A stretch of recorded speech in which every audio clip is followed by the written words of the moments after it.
कहानी। श्री कृष्ण ने कुरुक्षेत्र में शस्त्र क्यों उठाया? कुरुक्षेत्र का युद्ध चल रहा था। दोनों ओर भयंकर युद्ध छिड़ा हुआ था। भीष्म पितामह कौरवों की ओर से सेनानायक थे और उनसे लड़ना अर्जुन के लिए अत्यंत कठिन हो रहा था। भीष्म स्वयं श्री कृष्ण के परम भक्त थे, लेकिन युद्धभूमि में वे कर्तव्य के अनुसार पूरे पराक्रम से लड़ रहे थे। श्री कृष्ण ने युद्ध से पहले प्रतिज्ञा की थी, मैं युद्ध में शस्त्र नहीं उठाऊंगा। वे केवल सारथी बनकर अर्जुन का मार्गदर्शन करेंगे। परंतु भीष्म इतने प्रचंड वेग से युद्ध कर रहे थे कि अर्जुन भी थकने लगे। जब पितामह के बाण पांडवों की सेना को बुरी तरह नष्ट करने लगे, तब श्री कृष्ण ने देखा कि यदि ऐसा ही चलता रहा तो धर्म की विजय कठिन हो जाएगी।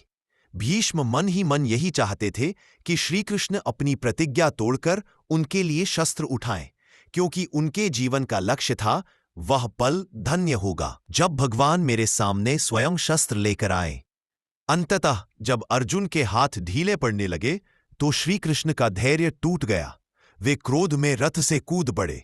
मुट्ठी में रथ का पहिया उठाकर वे भीष्म की ओर दौड़े। उनके नेत्रों में तेज था और शरीर से दिव्य आभा झलक रही थी। भीष्म ने यह दृश्य देख आनंद से हाथ जोड़ लिए। प्रभो, मेरी इच्छा पूर्ण हुई, मेरा जीवन सफल हो गया।